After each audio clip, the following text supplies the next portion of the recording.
I learned I was spare change the night they counted me out.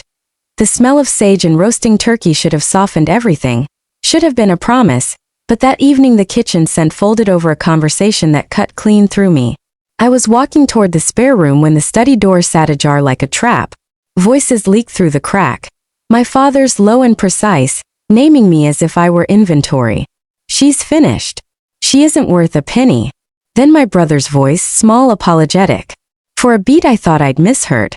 Then I saw my mother in the windowpane, a silhouette of composure, and my sister-in-law, I'll call her Lena, glance my way and smile, the kind of smile you give someone whose role is already decided. The smile was worse than the sentence. It wasn't surprise or shame. It was the neat little confirmation of everything I'd already suspected. It was a receipt stamped. Not our daughter, not our heiress, expendable. I stood in the shadow and felt the house become a place that no longer had room for me. Memories slammed together in that dark corridor. Trophies tucked away, awards that never earned a second look, applause that always landed on someone else. The hearth crackled below like a lie. I made it to the guest room with my hands shaking so hard I could not close the door. I sat on the edge of a comforter patterned with pale flowers and listened to laughter travel up from downstairs, the way a world carries on when something inside it has been quietly dismantled. Sleep would not come. Instead, I cataloged every small abandonment until the ledger of my life filled the ceiling. The debate finals my brother got lights for. The overnight flight my parents took for his championships. The week I qualified for state math and was sent alone, with a teacher and a "you'll be fine" that sounded more like dismissal than pride. "You'll be fine," my mother always said. A sugar-coated shove out the door. Recognition in our house was rationed. I learned early to make do with the crumbs. There was only one exception. My grandmother, Irene. Her bungalow smelled like lavender and old paperbacks. On weekends she would spread bank statements on her kitchen table and teach me about interest savings, how money could be a tool instead of a verdict. "Financial independence is freedom," she said, and meant it. When she died during my senior year, she left me $15,000 for college. At the will reading, my parents exchanged a look, brittle, practiced. My mother murmured later that Grandma had always favored me, which was their way of turning a gift into a problem, that I used that money like a torch.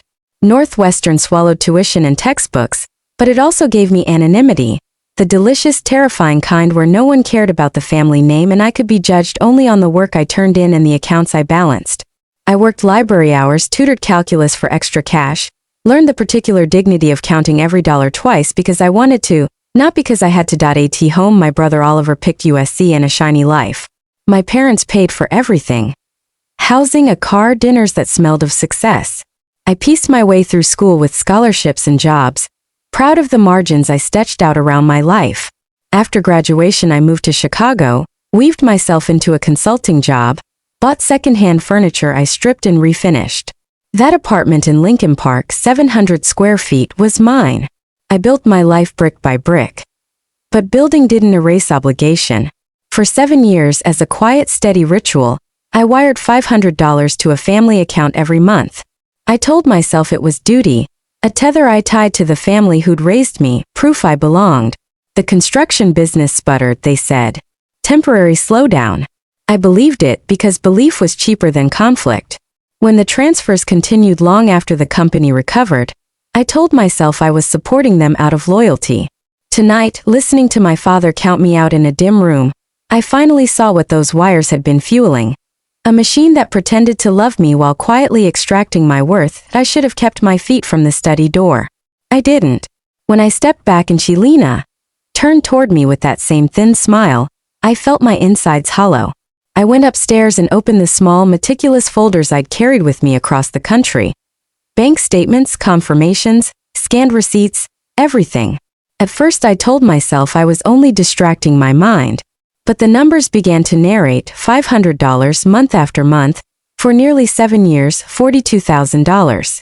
Then a pull from my grandmother's legacy, $8,000 gone 3 years ago, redirected into Oliver's launch, a neat line item called Family Investment. The app that fizzled before the business cards dried had been watered by my grandmother's money. No repayment, no conversation. And there it was, the signature on a loan document, my name as guarantor for Dad's company. I remembered a stack of forms and a holiday visit when I signed a bland packet without reading the one page tucked inside. Identity leveraged without consent. My chest went cold. I started to type. A document that would not fit under the rug.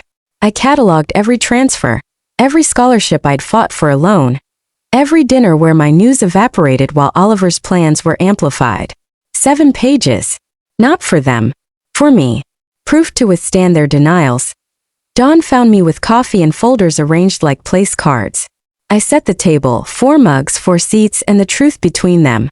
When my father, my mother, Oliver, and Lena took their places, questions hung in the cutlery. I pushed a folder toward my father. Read it. My voice was level, the tone I used at morning briefs and board meetings, but inside it shook. They tried the usual defenses. Families help each other, business is complicated. My mother's "we always supported you" felt like a slap. My education was paid for with scholarships and late-night shifts, I said. You siphoned my inheritance. You used my credit. You turned my loyalty into a resource. Oliver's face went from confusion to the pale understanding of someone whose script had been rewritten. For the first time he saw the scaffolding that had kept him aloft, and the hands that tightened it around someone else after the confrontation. The polished surfaces of the house reflected a woman I hardly recognized. I packed with mechanical efficiency.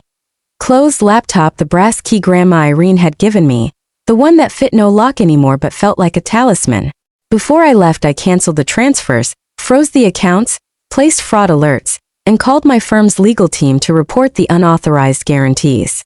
Each action was a cut from the cord.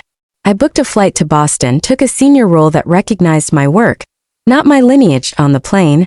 I had the key engraved at a tiny shop near the airport. One word: boundaries. I held it like a vow. When I arrived in Boston, weeks turned into months. I used the exact cold calculus that had once been my prison to build something my grandmother would have approved of. A scholarship in Irene's name teaching financial literacy to girls in our hometown. Applications poured in from kids whose stories felt like mine. Invisible, resilient, resourceful. I set the scholarship up on the money I might otherwise have kept wired back to a family that saw me as a utility. Every month that could have gone to a family account now seated independence. The messages came, predictable as tides. Lena's email braided nostalgia with guilt. My mother's note was professional, clipped with the courtesy of someone who believed a label could fix a wound.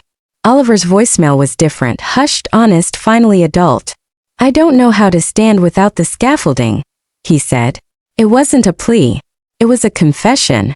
For the first time I heard in his voice the possibility of repair that didn't require me to subsidize his life. When Noah, my husband now, and I married Oliver came alone. His suit didn't fit, but his face did. Humbled, quieter. My parents didn't attend. Their absence did not hollow the day. It sharpened it. Family, I had learned, is not a bloodline or a polished table. It's who invests in you without tallying a ledger first. Here is the twist I held back until the end. When I canceled the transfers, I didn't simply cut off the money. I redirected it. The $500 a month that had for years lubricated their illusions now flows into the scholarship fund that bears my grandmother's name. Every wire they once counted on feeds a young woman's first savings account, her first financial lesson, her first unlocked door. I turned the thing that tried to erase me into a lifeline for someone else. If this story hits you, if something in it aches, tell me in the comments. When did you first realize you were worth protecting? If you're comfortable, share one small boundary you've set that changed your life. I read every story. I learned that evening that being visible isn't a favor you ask of others. It's a decision you make for yourself. Boundaries are not walls. They're the map you draw so you know which doors to open and which to close.